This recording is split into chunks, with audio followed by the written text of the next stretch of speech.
Ann and Amy, election April 4th. That's soon. That's next week. That's Tuesday, and that's local elections. The local elections that don't have all the fanfare of the statewide elections, the federal elections, the national elections, but turn out to have the most impact on your quality of life. Things like your property tax bill and therefore your home value, that largest investment you make in your lifetime, as well as the economic climate in the state. Illinois Manufacturing Association tweeting out yesterday. Listen to this. Midwestern state comparison on 17-year job growth since 2000. Yeah.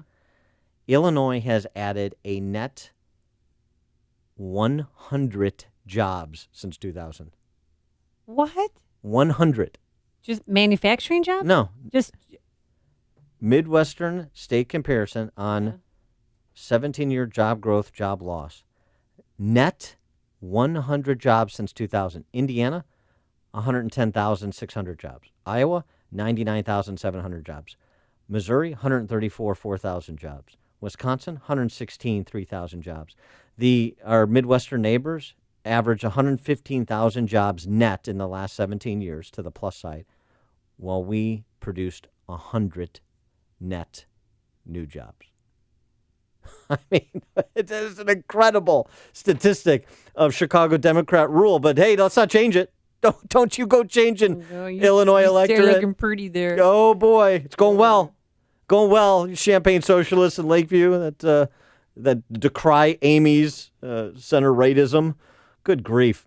So these elections are important, which is why it's so frustrating when they get off on tangents. But some controversies are worth having, I suppose. And in Wakanda, a small village up there in Lake County, Nice. They have a controversy over, of all things, a 9/11 memorial. What is it? A controversy with what contractor they want to use? No, it's a controversy on the content. Oh, on the actual, just having a memorial? On the content of the memorial. They're arguing about the content of the memorial. Wait till you hear this. For more on this controversy, we're happy to speak with a gentleman who is the current and outgoing mayor of Wakanda. He's not running for re-election. He is also a military veteran who served our country after 9/11 in Iraq and Afghanistan. He is Wakanda Mayor Frank Bart. Frank, thanks for joining us. Appreciate it. Oh, it's my pleasure to be here. So can you explain what the argument is between factions on the Wakanda Village Board over a 9/11 memorial? Well, sure, I'll do my best here. I think it's hard to understand from anybody who's not directly involved. It kind of shocks the conscience as to why anyone would try to oppose telling the story of the U.S. Armed Forces and their fight in the global war on terrorism, the Afghan war and the Iraq war. But I'll give it a shot here. I think that for some of us, these are sacred things, and that we're memorializing the sacrifice, and we're standing strong for those who stood strong for us. And I think for others, it's just an argument to be won or lost. And they when you get into these areas where there's a good old boy network, and by that I don't mean it's focused on boys. This is across any gender. Those who are in this for other reasons than they have their own personal agenda. When they get into that kind of thinking, I think it's easier to understand, because for them it's just about they're going to do what they want to do, what they choose to do, rather than doing what I would say is the right thing and honoring those who serve the country. Well, wait, I just want to frame this so I understand. So one group of individuals wants the 9/11 memorial to include the victims of 9/11 as well as the men and women who served our country in the war on terror subsequent to 9/11 who lost their lives. And another group doesn't want to include the military. That is, in essence, what it is. And in fact, some of this is public information because it was argued in open board meetings. So if you listen to the audio tapes, you can hear this directly. But literally, this is just on the dedication plaque. So this is the first part of this. We had a trustee wax on about how they wanted to be inclusive, and in doing so, they excluded the military from the proposed dedication plaque. And, and I obviously, as the mayor, I point out the failings of this argument to say, so let me get this straight. You're trying to be inclusive by excluding the military. Did I understand that argument correctly?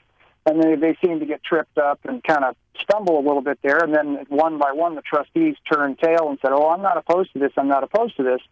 Well, then if you weren't opposed to this, then why was there an argument about not accepting the dedication plaque as it was written? So, then the dedication was... Well, and what was the answer to that? What was the answer? Why not accept it as written? Well, they brush over those kind of things when they, again, for some, this is about a point that is won or lost, an argument that is won or lost, rather than looking at what it's really about. For some of this, like I said, some of us, it's sacred, and for them, this is just a silly political debate. So there was no answer given to answer your question directly.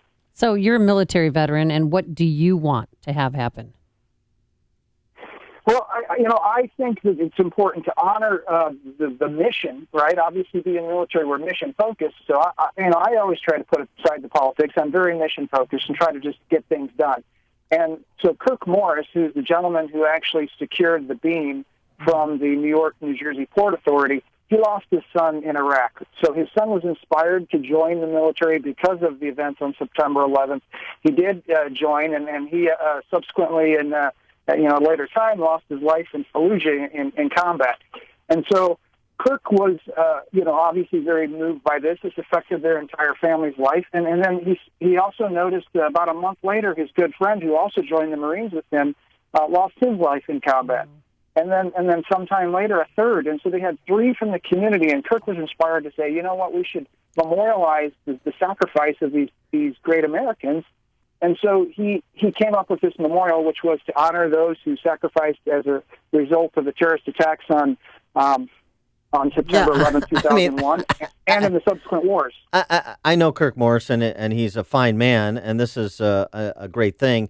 The memorial is called the Heroes of Freedom Memorial.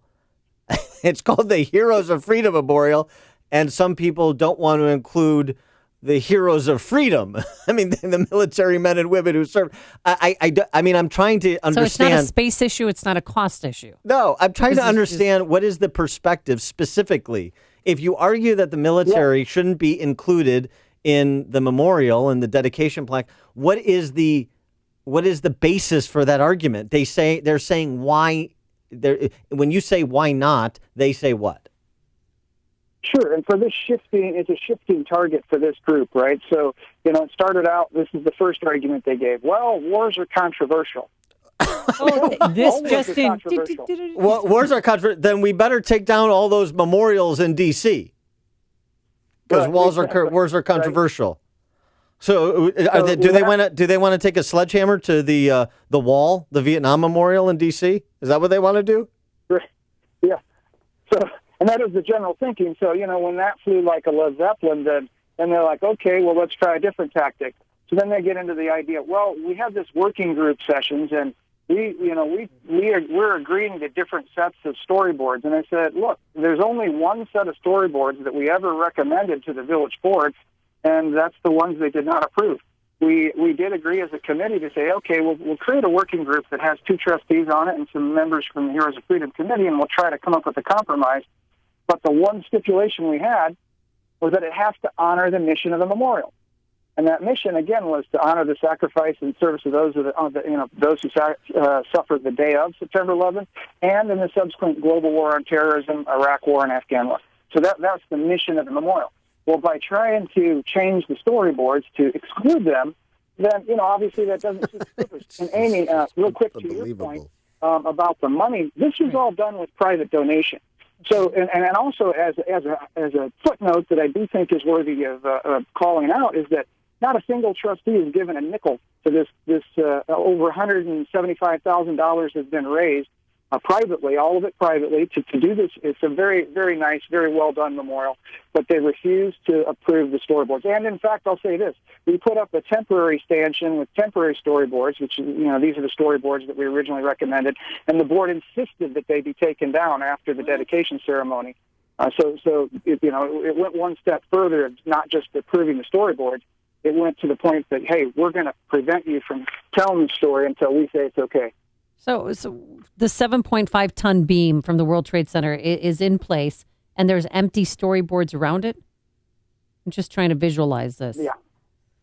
All right. Yeah, there's no stanchions for the storyboards at this point. It's just the rest of the elements of the memorial are in place, but there are no storyboards. So how does this shake out? Is this a decision how this memorial ultimately is fashioned? Is this going to be directly related to whoever wins the election on Tuesday? Well, it is, and so we did put a referendum on the ballot, but it's an advisory referendum, so, the board could choose to follow or not follow the advice of the referendum, and that has happened in the past. So put it on the ballot. So in addition to the advisory referendum, the people will provide their advice, and the council, the mayor, the new mayor and the council will decide whether or not to consent. So is it a situation where it's a muddled across the two kind of slates of candidates for mayor and trustees, or is one slate on one side and the other slates on the other side? It is one slate on one side and one on the other. And who's where? So the Brian Anderson, and this is a team in full disclosure that I support, and these are folks that they're just people that have been very involved in the community, and they weren't even actually really associates of each other. They just kind of knew of each other. But I asked them to consider this because I think they're honest people. So Brian Anderson's running for mayor. Joe Lewis is running as a trustee. Dan Casper is running as a trustee, and Mike Silverman's running as a trustee. That group has, right out of the gate, agreed to two things that I asked him. One was that they're fiscally conservative, because that was my thing. I told them this before I was ever elected. I'd run one term, I'd put it on a good financial path, and I'd move on. And I agreed to run. Actually, interestingly enough, I'm standing on my front lawn. I just got back from Afghanistan, hadn't even set foot in my own house yet, and some friends and neighbors asked me to run for office. And, at this point, I'm a man on fire. I'm just glad to be alive. And I said, okay, I'll do it, but I'll do it for one term. That's it, and I'm moving on because I have other things I'm going to do with my life here. So I looked at this as a job of service and a sense of duty to the community to try to help the community. So we did do that. We had huge surpluses every year, and these guys have agreed to follow in those footsteps. That was my only concern, is that they're objective and that they are fiscally conservative. It's a nonpartisan election, so they're a mix of different parties. But that group is going against the group that's been around, and these are incumbents who've been there. The one that's been there longest has been there for 14 years on the board. So I think term limits is important. People should learn to let go of power, and that's one thing. If I learn in the military, you're in command for 2 years and then you move on. You're back on staff. All right. You got to give up power. That's the American way. All right. He is Wakanda Mayor Frank Bart. Frank, thanks for joining us and explaining this rather incredible controversy up in Wakanda, and it's a controversy that will be decided based on how the Tuesday election is decided. So good luck, Frank. Thanks for joining us. Appreciate it. Thank you so much. And he joined us on our turnkey.pro answer line.